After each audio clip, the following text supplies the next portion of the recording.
I just want to welcome everyone. I'm very excited. You know where I am on Wednesday. Every Wednesday, I'm on call at the hospital, helping those moms push those beautiful blessings out. But we want to welcome first our medical advisory board here at Wakana.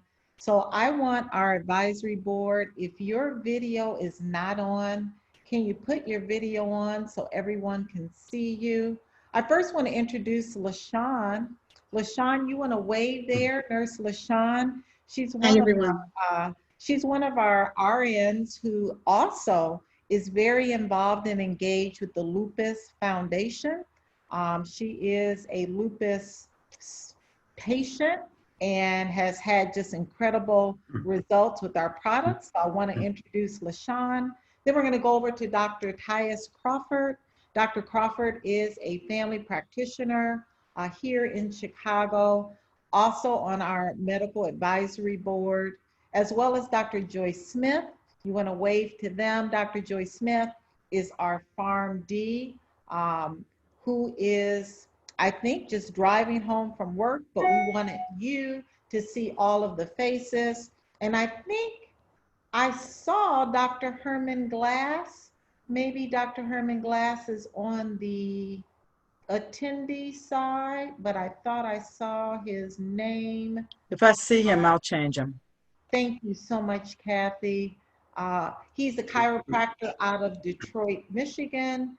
And then, of course, Dr. Charlotte Mitchell is our internal medicine. There's Dr. Herman Glass.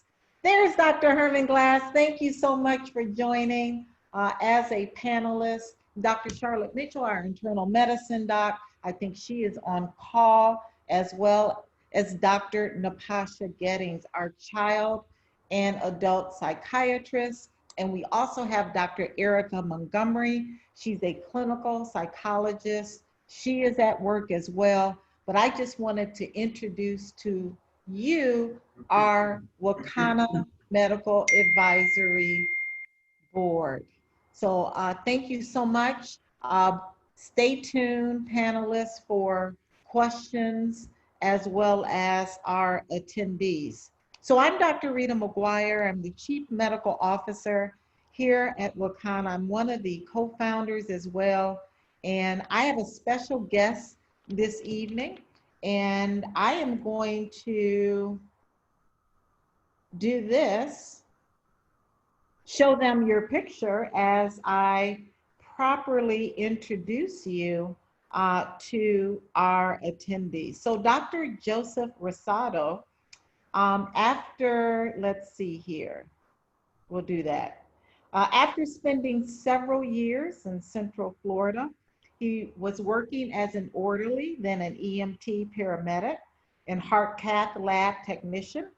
Dr. Rosado realized his passion for the medical profession. He started chiropractic school, Dr. Herman Glass. You have that in common, at Life College in Marietta, Georgia, where he graduated cum laude with a BS degree in clinical nutrition and a Doctor of Chiropractic degree. After practicing for several years, he went on to the university in the Dominican Republic, where in 2001, he graduated summa cum laude with his medical degree. In 2005, he completed his MBA in healthcare management from the University of Phoenix and graduated magna cum laude. In 2018, he became a diplomat of the American Academy of Cannabinoid Medicine. Presently, Dr. Rosado is the co-owner of Coastal Cannabis Clinics, a group of medical cannabis clinics in Volusia County. Volusia County, that's northeast central Florida. He's also the president and CEO of International Medical Consultants and co-medical director for Minorities for Medical Marijuana. And that's where I met Dr. Rosado, as well as I am also active in that amazing group, Minorities for Medical Marijuana. He's also the medical director for MarijuanaDoctors.com and he's also on the scientific board of advisors for medical extractions in Quebec, Canada. Wow. And Colombia. And Colombia. As an advocate, he was and is on the Bureau of Speakers for political campaigns and medical cannabis dispensaries, licensed producers. I want to welcome you tonight, Dr. Joseph Rosado. He is my colleague. He is a dear friend of mine. We are excited to do some amazing work in the very near future. I know our work has kind of been delayed because of COVID, but we are going to be doing some amazing work with research and observational studies, etc. So tonight, what we're going to do something really fun. And we're going to first just find out from Dr. Rosado how he really got into the space of cannabis. We're going to then talk about the difference between CBD and medical marijuana. And then we're going to move on to questions. Tonight, both Dr. Rosado and I are going to be answering questions, not only from the medical advisory team, but also our attendees, those burning questions. A disclaimer, you know, we cannot make any claims that CBD can cure, treat, mitigate, diagnose any conditions. This information that we're going to be giving you is one based on anecdotal studies, as well as our experience in the field, but at no way are any of these statements approved by the FDA. I will be really repeating that disclaimer a lot this evening. So Dr. Rosado, welcome. And you can take it away with first, just how did you get in the industry? You know, especially an industry where we don't see many minorities. Well, the minorities that you see in the industry are in prison or in jail, unfortunately. Unfortunately, yes. And having been a jail and prison physician, I saw way too many in prison for a dime bag or a nickel bag. So it's an atrocity. And for that, you know, we support the Last Prisoners Project that Minorities for Medical Marijuana has been advocating and helping people either getting out of prison or working on expunging prison records, etc. Anyway, I am the atypical doctor in that while in medical school, in pharmacology, I did learn about the endocannabinoid system. Now, there's less than 10% of the medical schools in the United States that even address the endocannabinoid system. I was fortunate being a foreign medical graduate that we did discuss it. Now, granted, it was a paragraph, and immediately thereafter, they went into, you know, the toxicity and the devil's weed and how bad it was and how addictive it was, et cetera, et cetera. And being that I'm called in Spanish un cucarachero, meaning someone that likes to go into the details and learn more, go beyond what I learned in class, I went to home and I got my Goodman and Gilman out, which those of you that went to medical school know that that's the pharmacology Bible. It's like this thick. And I went to cannabis and I learned all about further, you know, the endocannabinoid system, the cannabinoid receptors. And I learned that cannabis is not physiologically dependent, or it's more psychologically dependent, meaning that it's virtually impossible to become physically dependent, contrary to cocaine or opiates, etc., where you need a higher dose to acquire the same response. Whether you smoke one joint or 20, the effect is still the same because you're saturating those receptors in your body. And so I learned that this was going to be another tool in my toolbox. But unfortunately, it wasn't legal then. It's still not legal in the Dominican Republic. I took my boards, started practicing, etc. In 2010, one of my best friends called me from Arizona and said, we have medical cannabis in Arizona. and I need a medical director because every dispensary has to have a medical director. So I said, sure, let's look into it. So decided to look at the possibility of transferring my license, getting my license in Arizona, and his wife, who they have a child that's a week older than my twin daughters. And so at that time, our three kids were adolescents, and she didn't feel comfortable us getting involved in medical cannabis because we're teaching kids to abstain from drugs, but yet we are promoting medical cannabis. And so I called her up. I'm like, Jan, this isn't Joe and Don selling weed on the corner. We're doctors Rosado and Dirk. And she's like, no, I don't feel comfortable. So that project was tabled, and I had to wait 4 years until Florida then got into the act. In 2014, one of our local attorneys who was funding the decriminalization act that was going to go before the election in November of 2014, I sent them an email and said, I'm a physician, I'm an advocate, how do I get involved? And within a week, I was part of the Bureau of Speakers, and being that I'm bilingual and bicultural, I immediately started going to the Spanish radio stations, Spanish TV stations, English TV stations, radio stations, newspapers, etc. And of course, 2014, the law didn't pass.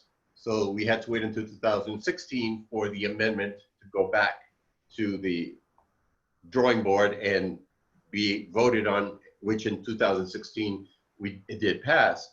However, so I continued advocating.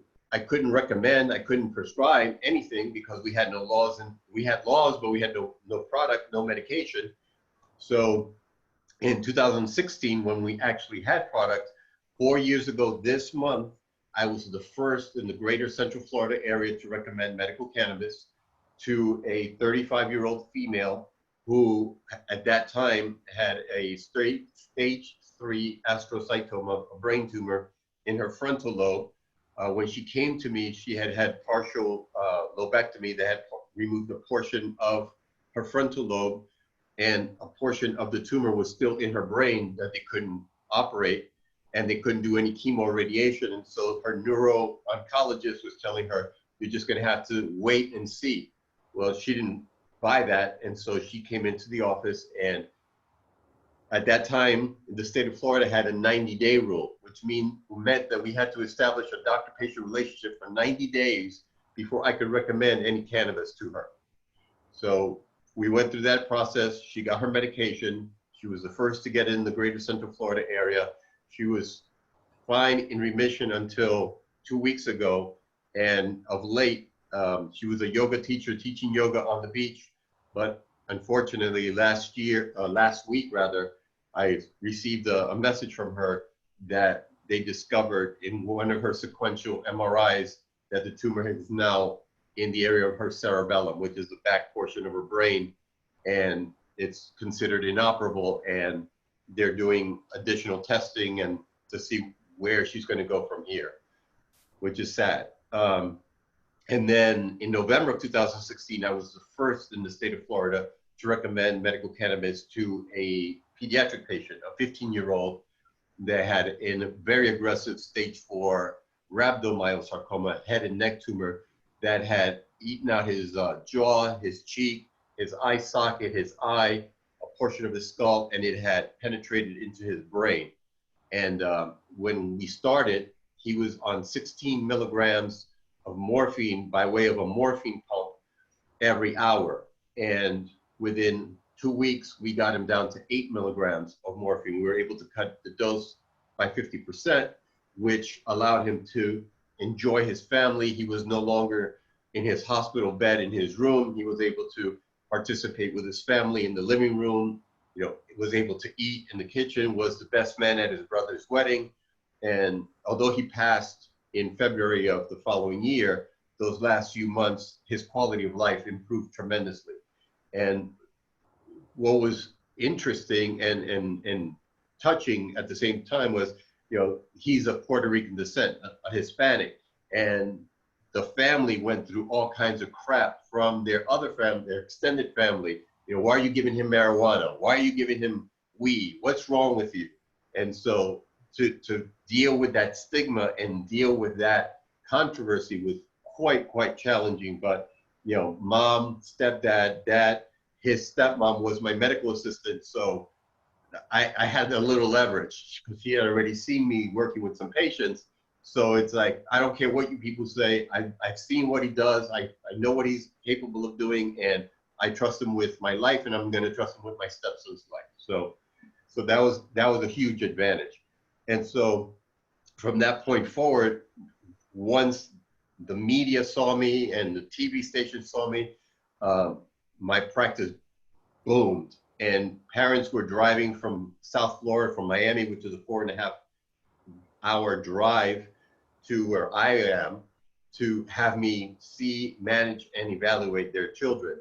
And so the specialty that I liked the least, and when I was chief resident, I rotated through, I scheduled myself to rotate through pediatrics in the month of February. Anyone know why I chose February to rotate through pediatrics? Because it's the shortest month of the year. So I hated pediatrics. Not so much the kids, because I love the kids. It was having to deal with the parents. So for that reason, I scheduled myself for the least amount of time in pediatrics. And once I started doing medical cannabis, my practice was primarily a pediatric practice. Children with Dravet's, Lennox-Gastaut, cancer. My youngest patient was 18 months old.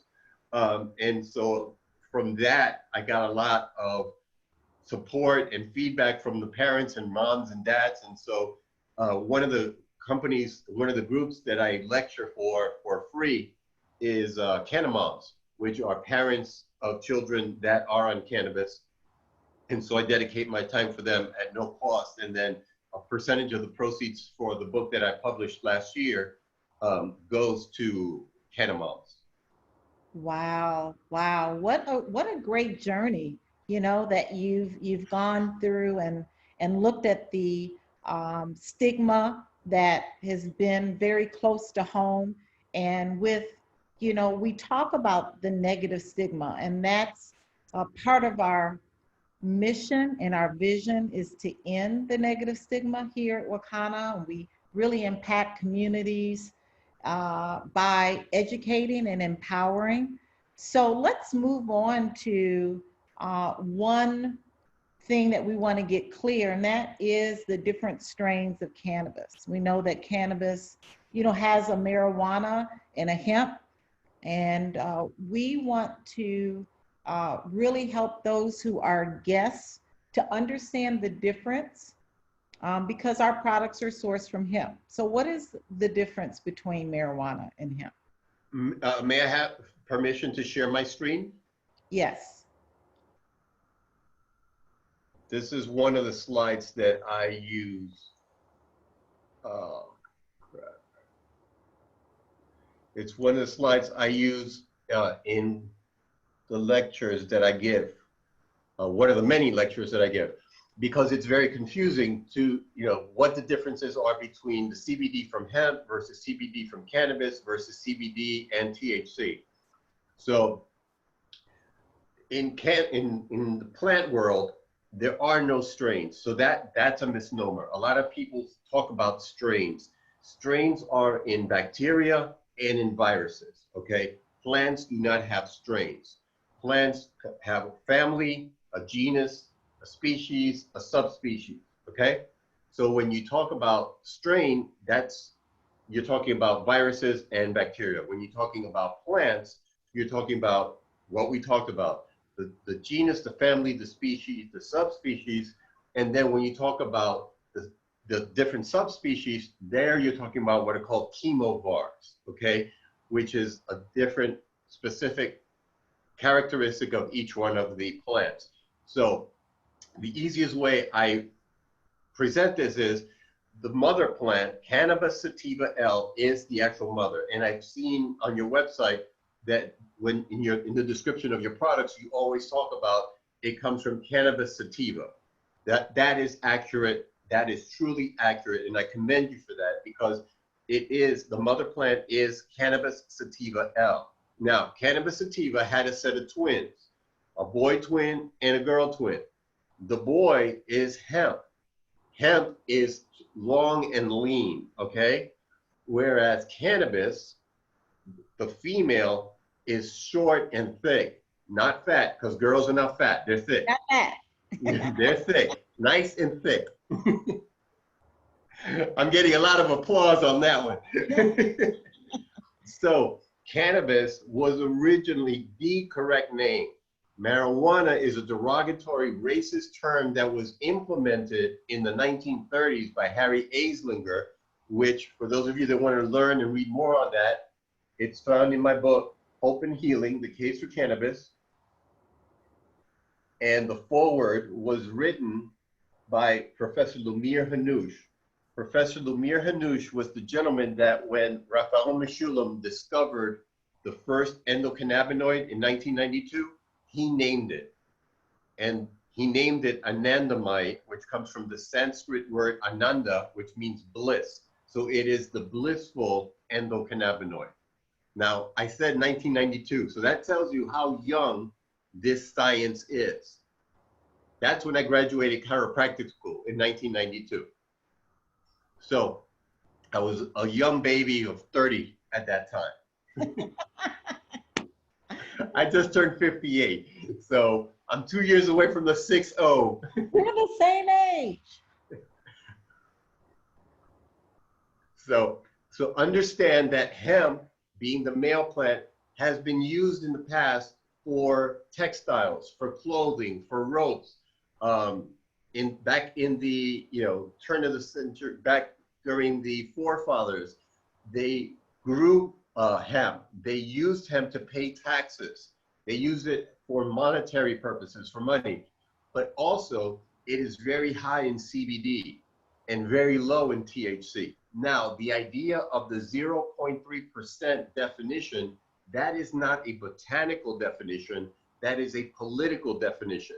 In the United States, for it to be considered legal and for it to fall under the Farm Bill 2018 that was signed into law in December 2018, the law reads that if it's less than 0.3% THC, it is hemp and it is legal. Anything greater than 0.3% THC is considered cannabis. That's political. That's not botanical. That's not the plant. The plant shows that hemp is primarily CBD with a little bit of THC, and cannabis is primarily THC with some CBD. And from the cannabis plant, you can get multiple chemobars. Cannabis had multiple children, and that's where you get the hybrid, the sativas, the indicas, the CBD, etc. Those are the chemobars. But research has now showed us that that concept of sativa, indica, and hybrid is really a misnomer. And the latest terminology, which Ethan Rousseau used, Dr. Rousseau uses, which he spoke about a month ago. Ethan Rousseau, yes. Yeah, he's using this terminology as well as Dustin Sulak, where they're using category type 1, type 2, type 3. And type 1 is high THC, type 2 is a 1-to-1 CBD or the blends, the CBD THC ratios, whether it's a 1-to-1, a 4-to-1, a 1-to-5, etc. And then type 3 are your CBD or predominantly CBD products.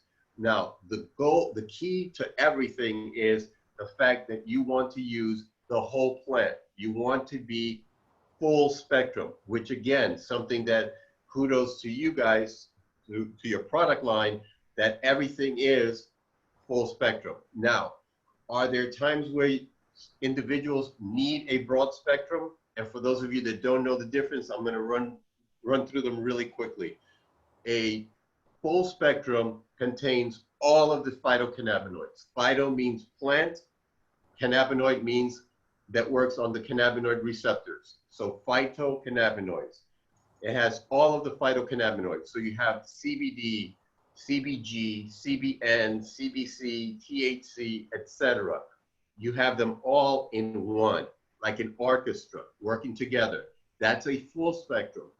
A broad spectrum is exactly the same thing as a full spectrum, just no THC.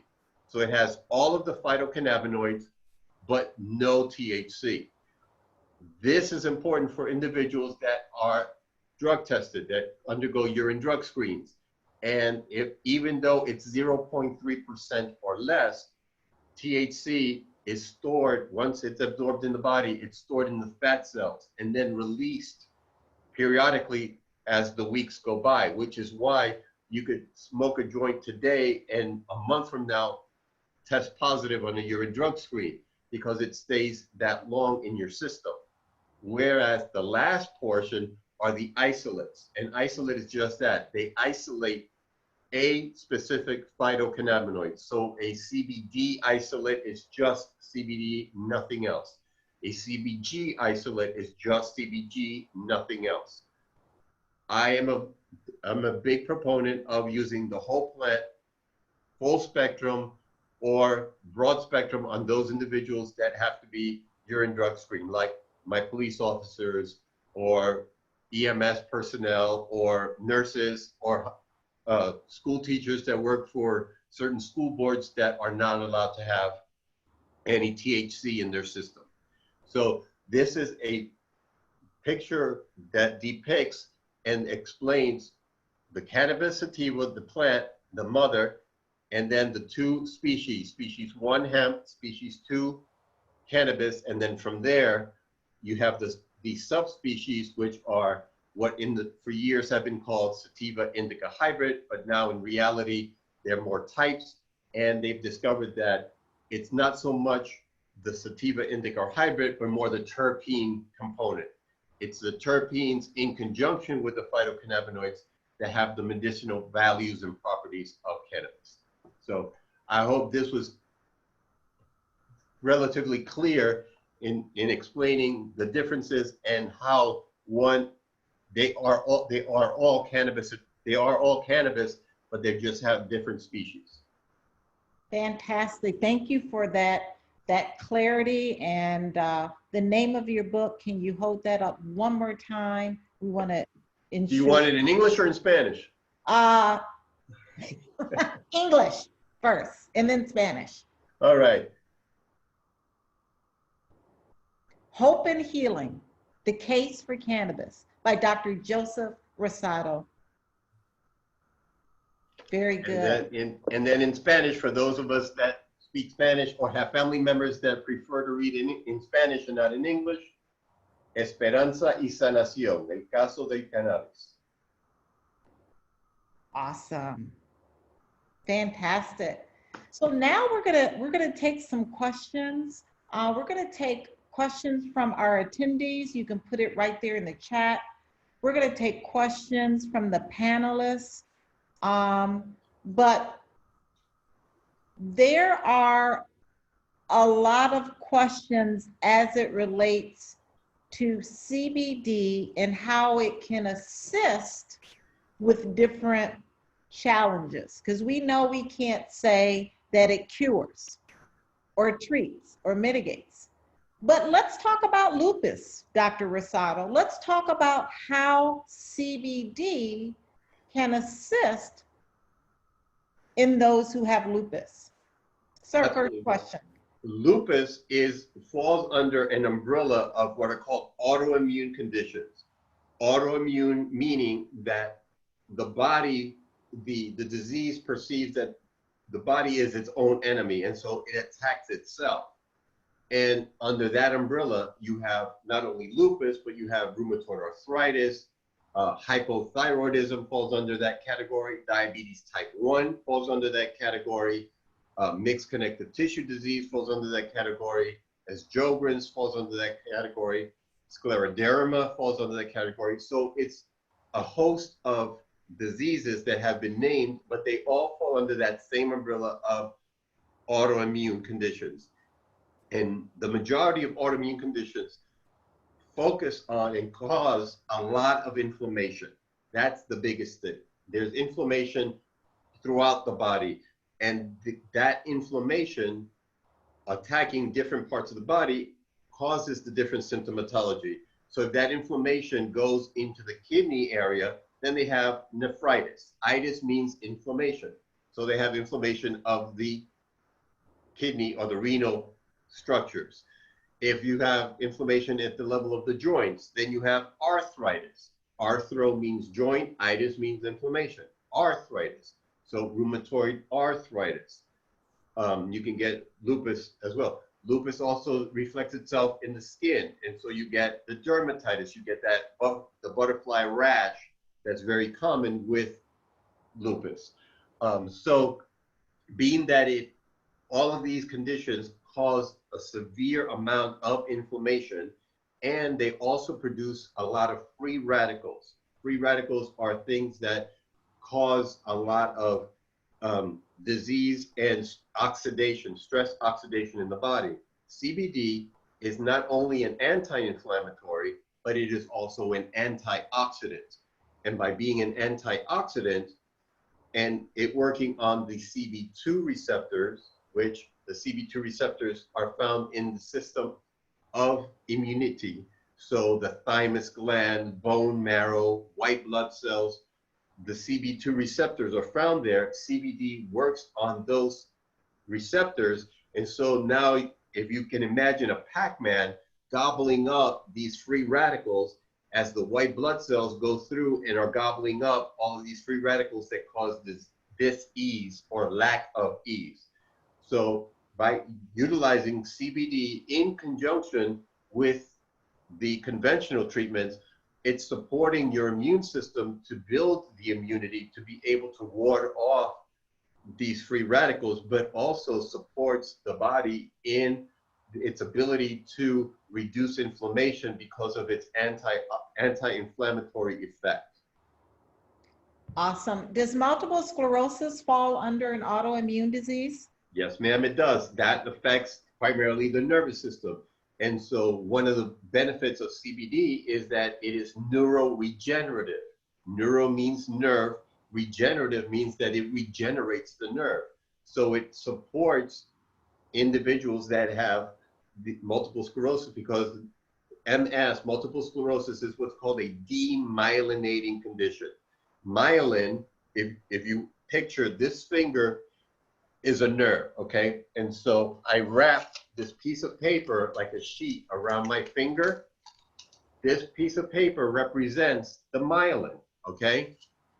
Because it's an autoimmune condition, the body will attack this myelin sheath and it rips it off. And now this nerve is raw, it's crude, it has no protection, no covering, causing severe muscle spasms and pain. And so by incorporating CBD in conjunction with conventional treatments, of course, it aids in the neuroregenerative process of the nerve, but at the same time, it helps with the muscle spasms, and it helps with the pain associated with the inflammation caused by that nerve being so raw and so aggressively stimulated by everything. Fantastic. I'm not sure why my attendees are so quiet tonight, but I'm going to ask another question because I don't. I'm going to be confusing the hell out of them. No, they said it's very clear. They say you're so clear. Oh, and they just ordered your book. So, oh, thank you. This is Dr. Tyus. I have a couple questions, but I'll start off with one, so I don't want to hog the stage here.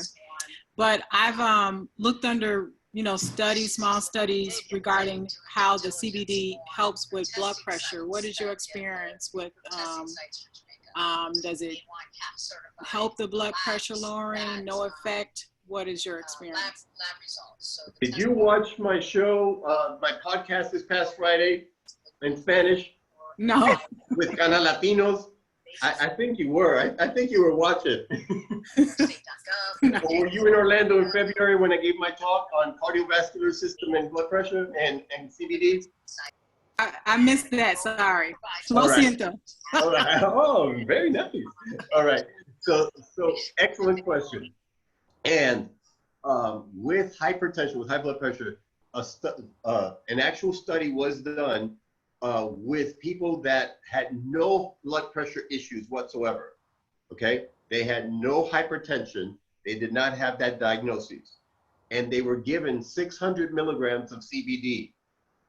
And shortly after being given the 600 milligrams of CBD, it lowered their blood pressure because of the what? Anti-inflammatory effect, but it also has a vasodilatory effect. It vasodilates the blood vessels because it works at the level of the endothelium. Endo meaning within, thelium is tissue. So within the blood vessel, it works on that tissue level and it causes an opening or vasodilating, it opens it up and it allows for the blood pressure to drop. And so it did drop the blood pressure. And so a product has been created in Canada and it's going through right now phase 3 testing where it's a CBD product that they are using for cardiomyopathy. So there is a strong link. Also, what causes, when there's a blockage or an obstruction in one of the arteries, the blood doesn't get through. Imagine, if you will, a garden hose, okay? If you have this garden hose and you step on that garden hose, the water's not gonna get through, okay? So imagine that foot that's on the garden hose, a blood clot or a clot in that artery is not allowing the blood to get through. Blood carries oxygen to the tissue. By not having any oxygen getting to the tissues, it causes ischemia, tissue death. That causes stress oxidation. It increases the oxidative stresses in the body. And so it begins to cause tissue damage, tissue death. By incorporating the phytocannabinoids, and they have found that there are CB1 and CB2 receptors in the cardiomyocytes, in the cardio, heart, myo, muscle site cells. So in the heart muscle cells, there are cannabinoid receptors on those cells. And so the CBD is able to work on those cells to help with ischemia, but also help to give nourishment to the muscles. Fantastic. Excellent. Thank you. Yes, but hi, this The is podcast Dr. is in Spanish only, not in English. I just saw a question. Hi, this is Dr. Glass in Detroit. I'm also a DC out of Atlanta, like you, back in 1983.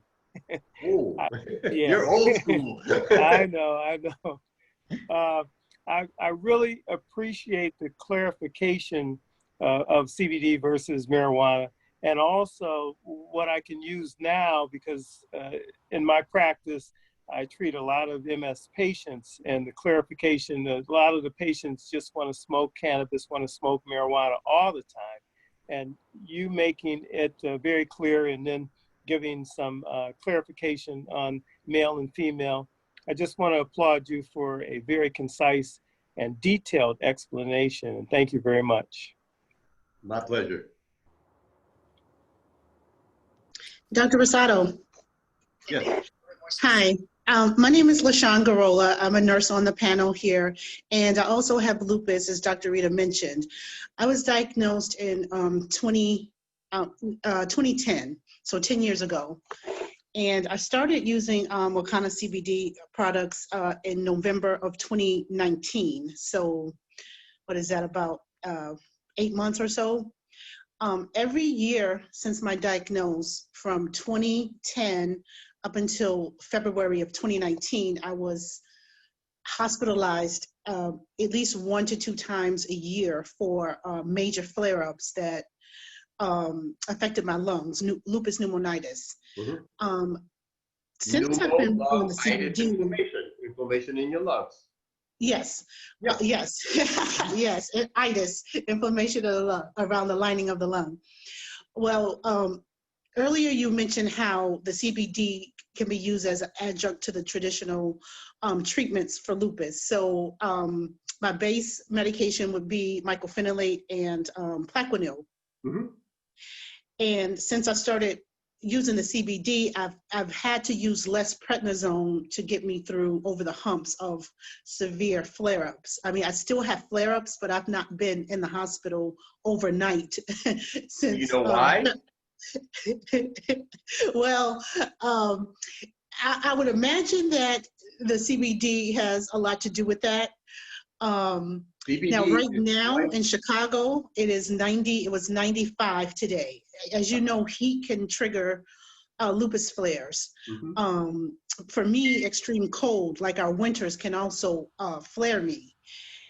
My question is this, in working with my care team, so I have a PCP, I have a rheumatologist, I have a pulmonologist, really just trying to get everybody on board with how I want to have my care go as it relates to CBD. Now, I use it, obviously, but, you know, medication reconciliation, you go to your appointments, they, you know, ask, you know, what you're taking, anything new, any over-the-counters, any this, any that. And so what I'm finding is a lot of physicians really just don't know about CBD. Nope, they don't. Yeah. You're right. Now, the reason why you're using less prednisone is because CBD is twice as strong as prednisone as an anti-inflammatory and 20 times as strong as aspirin as an anti-inflammatory. So that's why you need less prednisone, which is to your advantage because prednisone can lead to idiopathic Cushing's disease. Yes. Or Cushing syndrome, which you get the moon face, the buffalo hump, and it can also cause diabetes. Mm-hmm. Well, I'm still finding that there is, you know, because there's a lack of information or knowledge about it with the providers, even more so in my role as like a discharge coordinator, I noticed that when patients are honest and say that they use cannabis or marijuana, that really upon discharge, the first thing that everybody wants to do is refer them to addiction medicine. And it's just ironic because they don't really assess and ask, why are you using this? Is this for anxiety? Is this for depression? Is this for pain? They just automatically, and usually it's brown people or Latino people or patients that they just have this negative association still with the use of marijuana to control pain and symptoms. So my best recommendation is one, recommend my book because the book was written for everybody. There is some medical jargon in there, but it's referenced. So if people want to read more, they can go to those references. But it is very easy to understand and very easy to comprehend. You can direct them to my book. You can purchase the book and give it to them as a gift and educate them.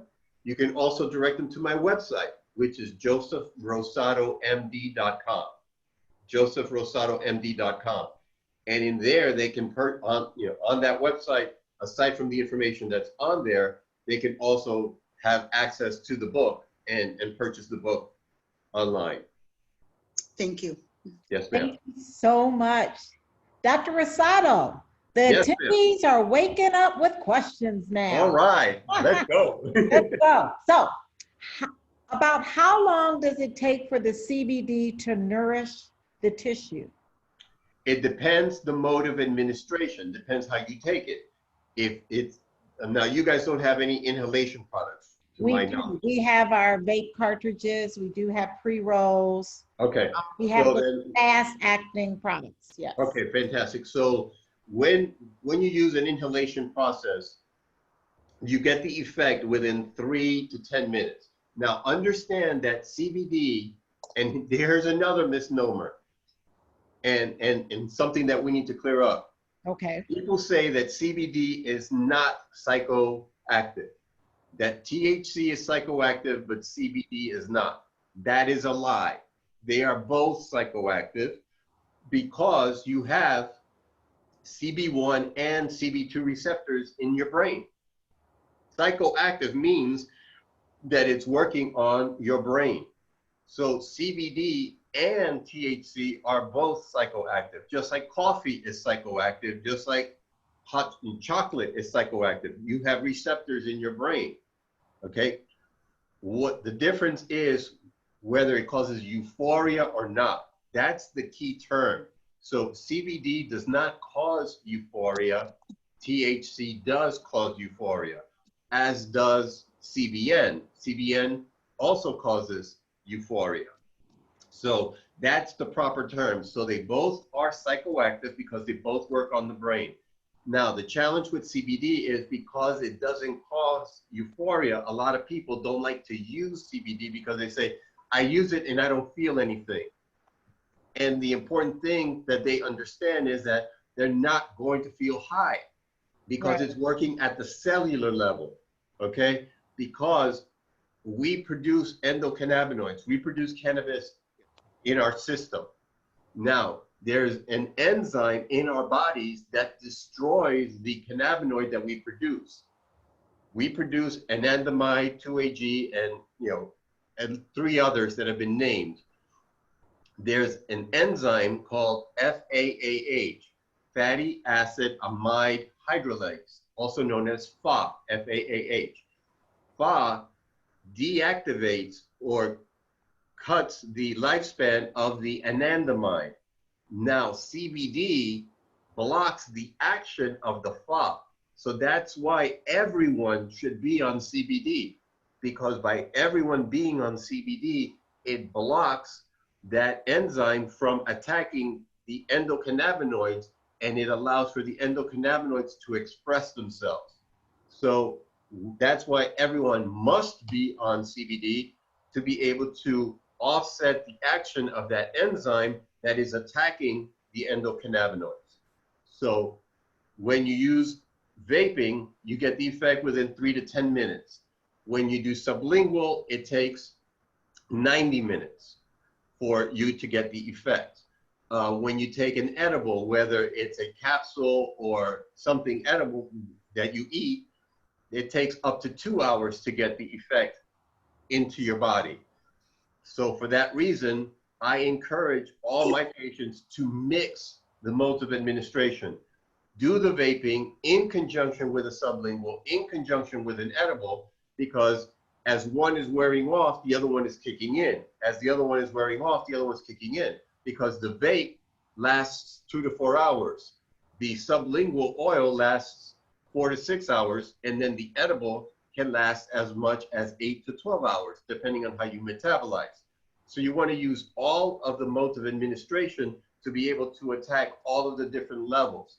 So, and again, it depends on the level of disease that the person has that will determine how quickly you will be able to reverse the hypoxia or the ischemia or the neurodegeneration, like in case of people with Alzheimer's or Parkinson's or Huntington's or MS. Awesome. And that's exactly what we always talk about every week, Dr. Rosado, is combining all forms of consuming our CBD products so you have that constant CBD and the endocannabinoid system being fed on a constant level. So very good. Another question. It's shown that one of the endocannabinoid receptors is in our teeth. How does CBD deal with inflamed gums or ease the pain system usually generated by a tooth abscess? Okay, again, as we mentioned earlier, because of its anti-inflammatory effect, when you put the sublingual drops under your tongue and you let it sit in under your tongue for, the 45 to 60 seconds, but also you have a product that's a combination of multiple oils that you recommend putting it on the toothbrush. Yes. And because that's very essential defense, yes. Right.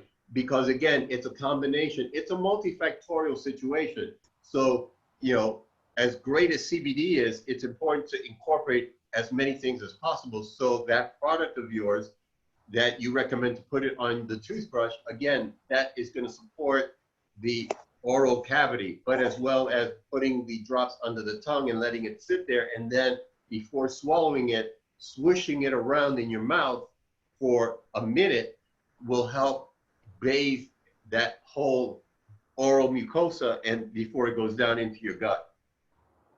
What about CBD and asthma? I have asthma. I have COPD. There are CB1, there are cannabinoid receptors in your lungs. So by using it in an inhalation form, and I inhale, I have an actual meter dose inhaler that's CBD. And I do that in conjunction with my other inhalers. I use Pro Air for breakthrough. I use Atrovent, and I use that because it helps reduce the inflammation in my lungs. So absolutely, there are cannabinoid receptors in the lungs. Dr. Rosado, have you ever worked with a patient with NF? Can CBD help shrink the tumors? NF, neurofibromatosis? Yes, neurofibromatosis. Yes, I have a mother and a son that have von Recklinghausen's neurofibromatosis. And I think I sent you the testimonial of the little boy, of the son, of the male patient. He's a college student. He's in his early 20s. And because of the tumors, he has severe scoliosis because the tumors have caused a deviation in his spine. And it has caused a shrinkage of the tumors. It has managed his pain. He's back in college. He's working. He's a photographer now. He took photography classes and he's working as a photographer, which he's carrying equipment around and taking pictures, and he's doing amazingly well. And yes, the mom and son, in fact, I see mom tomorrow. Fantastic. Yes. Does CBD help with gastroparesis?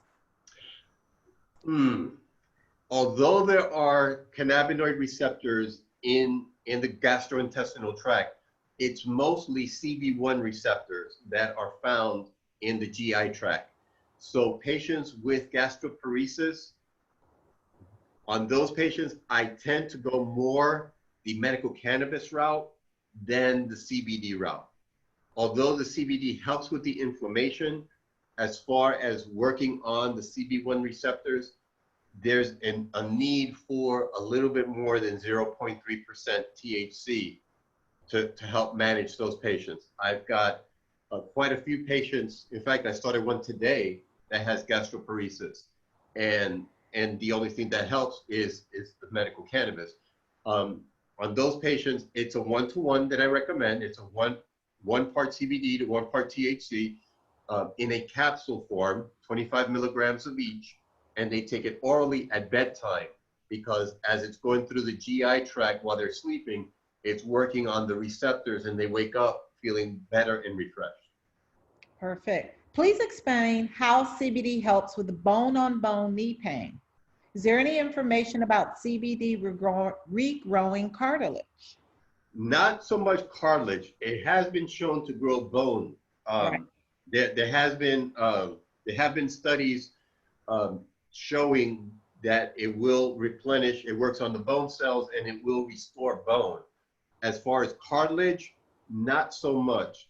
For cartilage, it does help with the inflammation because of the inflammatory process, but for that, you want to use more of like an MSM, chondroitin, hyaluronic acids, and take that in conjunction because that tends to prevent the deterioration of the cartilage and can replenish the cartilage. One of my daughters was diagnosed with a lung disease. I don't know the name, stemmed from continuous exposure to black mold. How can she engage the use of CBD to help her? How old? If she knows how to inhale, and you know, if she's not Bill Clinton and knows how to inhale, then an inhalation would be fantastic. Deborah 45 years old, Blackman, but then how I old? think she knows how to inhale. Yes. Deborah Blackman, how old is your daughter? If you could put that in the chat. She did, 45. Oh, look at you. How did you see that? Oh, there it is, I 45. got bifocals, that's why. That's why I need my You should put your bifocals on instead of being all. Okay, so does CBD help with the spine, C4 through 5, L6 through 7, which has caused loss of strength in fingers? Okay, it sounds like they may have some type of radiculopathy, either herniated discs that are putting pressure on the nerves as they come out. And the CBD will help with the inflammation. The classic treatment for herniated discs are anti-inflammatories. They start with non-steroidal anti-inflammatories like ibuprofen. And then if that doesn't work, then they transition to steroids and they give them a steroid, prednisone or Medrol dose pack. And if that doesn't work, then they go the epidural steroid injection route. So it's all about giving them steroids and injecting steroids into the area. Steroids are an anti-inflammatory. So by using the cannabis, it will help with the inflammation, but also in a topical form, it works really well. Especially having been a former chiropractor, there was a technique, or one of the techniques that we learned as part of the life package was life upper cervical.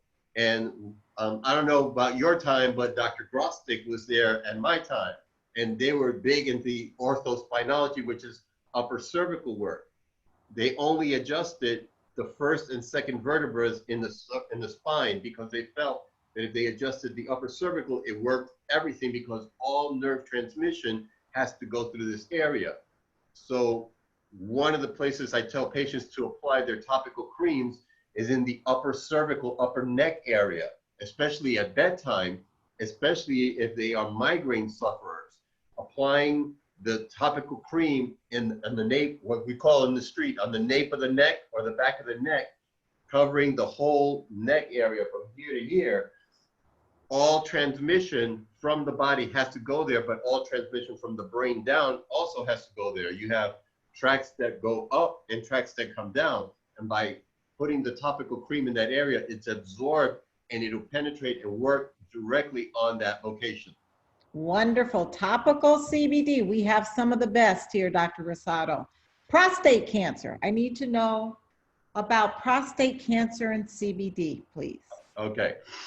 All cancers, CBD has a function that's called apoptosis. Yep. Apoptosis is a big medical word that means tumor shrinking. It shrinks tumors. And not only does CBD have that, but many of the other phytocannabinoids have that as well. My father-in-law, 4 years ago, 4 years ago, no, 5 years ago, in 2015, was diagnosed with prostate cancer. And I had, that weekend, I was at an event, and it was the first time I met Montel Williams. And in speaking with Montel, he's got multiple sclerosis. We were discussing his condition, et cetera. And we were talking about different things, et cetera. And it was a bunch of doctors there as well as lay people. And there was an individual that was selling a highly concentrated CBD. It was like sap. It was so thick. And it was like 0.1 milliliter, which was like one black line on a syringe. It was like the tiniest amount, had like an incredible amount of CBD. And I bought 4 of those syringes and I sent them to my father-in-law. And he started using that as I told him to use it, and he's still with us. Wow. What a blessing. What a blessing. Now he did, he did go, he did do the radiation therapy. He didn't do chemo, they did the radiation therapy. So he did get the radiation treatments, but in conjunction with the radiation treatments, we incorporated that CBD, and it worked amazingly well. And then last year, he lives in Puerto Rico. Last year, they finally got money from FEMA for Hurricane Maria, and the roof of his house had been ripped off. And so he finally got some money, so they were repairing the roof. He was up there, and he's in his 70s. He was up on the roof working, looking at what the workers were doing, and he's got some ladder, a ladder that goes down, but the ladder didn't have a banister, so he didn't have anything to grab onto. He slipped, fell, landed on his right side, fractured multiple ribs on his right side. Have mercy. Ended up with a hemopneumothorax, blood and air in his lung, collapsed his lung, just destroyed. And again, we got him some topical CBD with CBG. It was a 1-to-1 CBD with CBG, and high doses of CBD with some vitamin D, some calcium to help with his bone, but the CBD with the vitamin D, with the calcium, and the topical CBD with the CBG, within 4 months, he was back at work, and he's a salesperson at an appliance store. Wow. And a month, like right after he got out of the hospital, a month afterwards, he went to see the surgeon for their follow-up chest x-ray. When they did the chest x-ray, they saw that the bones were like reattaching and aligning properly and healing, and he had no inflammation, and he was walking, and the surgeon was like, "What are you doing?" And he said, "Well, my son-in-law sent me this from the United States." And he's like, "I don't know what the hell that is, but keep doing it." So, yeah, many of our colleagues say that, right? They don't want to hear about it. They just say, keep doing it, keep doing it. Last question. How does CBD assist a person with congestive heart failure? with congestive heart failure, that's a challenging condition to manage because there's so many systems going on. Typically, when there's CHF, there's also issues going on with their kidneys. Their kidneys, they're usually in some type of renal failure, or they've got some type of chronic kidney disease in conjunction with other stuff. So they're on multiple medications. They're on a diuretic, they're on a beta blocker, they're on a calcium channel blocker, different things to address different issues. Now, the fact that there is a lot of stress oxidation going on and a lot of issues happening because of the heart failure, it's very important that they do incorporate and utilize the CBD together with all of these other medications that they're on, but and as well as monitoring their diet, maintaining a low salt diet, exercising. There's a lot of factors, and those are very, very challenging cases to manage. Obviously manageable, but those respond a little bit slower than some of the other ones that I've mentioned earlier. Got it. I know we're after 9 o'clock, but can we talk about glaucoma? And CBD, unfortunately, the studies do not show that CBD reduces intraocular pressure. THC is the one that reduces intraocular pressure. So it's more the THC that works on glaucoma, not so much the CBD. Okay, well, let's talk about that some more, because I found some data that it's low levels of CBD that you have to use to decrease the intraocular pressure. In fact, the study I found was that you can't use any more than 40 milligrams per day of CBD to reduce that pressure, reduce the inflammation around the optic nerve. So we'll talk about that some more. That's a great topic. And that's enough. I'm glad you brought that up, because there's the latest school of thought is that you want to microdose and not macrodose. Right, microdose. So the latest research is pointing to using lower dosages rather than higher dosages. However, there are situations and circumstances where you do need the higher doses. For example, cancers. You know, every one of my cancer patients is on no less than 500 milligrams of CBD per day. That's just the way it is. You know, they are on that amount of, because yeah, you are dealing with a really terminal condition, and we need to be very aggressive. So definitely. I just saw a question about dementia. Yes, I did a talk in Colombia pre-COVID-19 last year in November of 2019, and my topic was on Alzheimer's and dementia. And we've got a study going on. We were in the process of, we got approved to do a clinical trial. There's a specific region just outside of a city called Medellin. There's a population that has a higher incidence of Alzheimer's in that community. And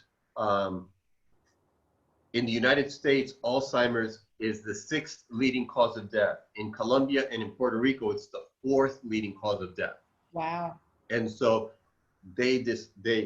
we had this study going on to study the use of CBD on these patients with dementia, with Alzheimer's. And in Puerto Rico, there's a medication called Hyalalex, Hyalalex, Hyalalex, yeah. And it's cannabis with turmeric and melatonin. It's a combination of those three, because the cannabis, the CBD, helps with the inflammation at the level of the brain, so it helps reduce the inflammation, but studies have also shown that it blocks the formation of the plaques, the amyloid plaques that are formed, and the tau proteins. It blocks the function of the tau proteins, which prevents the formation of the amyloid plaques. So it blocks progression, but sometimes shows regression because of the neuroregenerative processes in the brain, in conjunction with turmeric, which is an anti-inflammatory, and then the melatonin, because it helps with the circadian rhythms, because that's another problem with patients with Alzheimer's, that they sleep during the day and they're up all night because they're disoriented. So by giving them that at bedtime, it helps them sleep, but it helps with their brain. Amazingly well. And in fact, I put my grandmother-in-law on that medication in Puerto Rico, because I'm licensed to practice there. And I put her on that medication, and she was, her and my mother-in-law had just done laundry, and they were folding the laundry, and the grandmother came in and said, well, what are you doing? She said, I'm folding the laundry. You want to help? And she's like, yeah. And she grabbed the socks and was able to match the socks, which for someone that has Alzheimer's, it's like, what? She was able to match the socks and match them correctly. You know, for us, it's like, what's the big deal? She matched socks. But yeah, it's amazing. And I saw another one about CBD and epilepsy. Absolutely. There's a website, there's a page. In fact, a lot of the stuff I learned regarding CBD was on this page called CBD for Children with Epilepsy. And that's where I learned the struggle that parents go through, going to neurologists, going to their pediatricians, not having physicians that understand the endocannabinoid system or cannabinoids, and telling them, no, that's a bunch of crap, but here, let me stick another medication on your kid. Exactly. And these kids are on like 5 anti-epileptic drugs. They're zombies. They're still having seizures. And, oh yeah, let's give them this.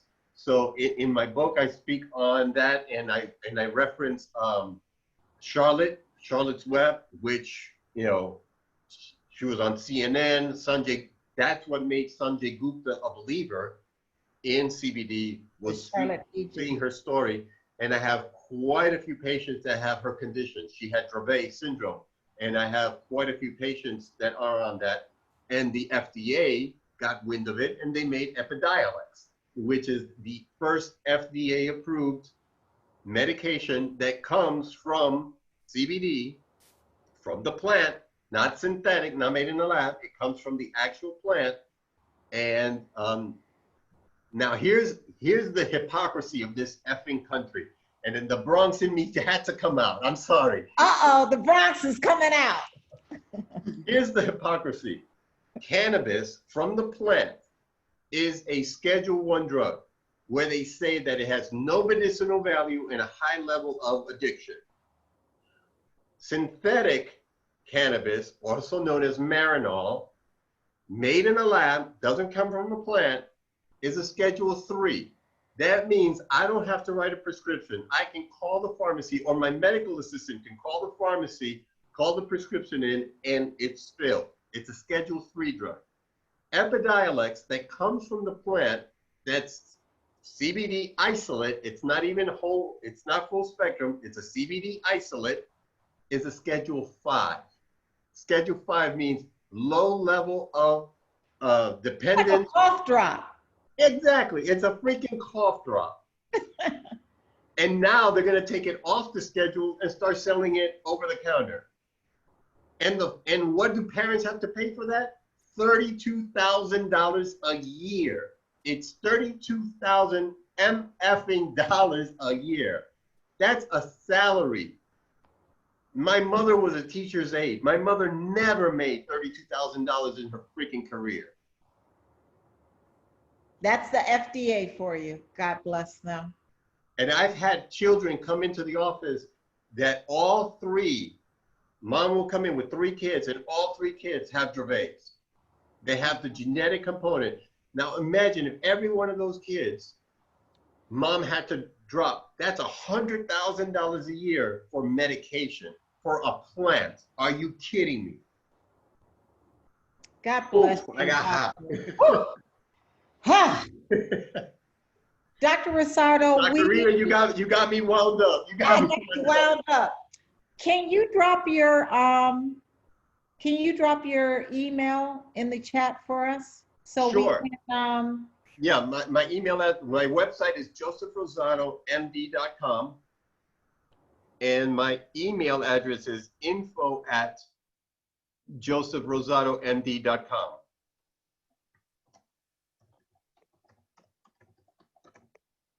perfect timing. Our patient is 9 centimeters. Is this perfect timing? I'm like, push, don't push. But thank you so much. This has been incredible. Would you not say, put it in the chat? Let's thank Dr. Rosado. What an amazing, informative, engaging conversation. I put my email address on there. Any questions that you have, go to my website. If you have any questions, and I'm sure Dr. Glass will appreciate this. This is from my old chiropractic days.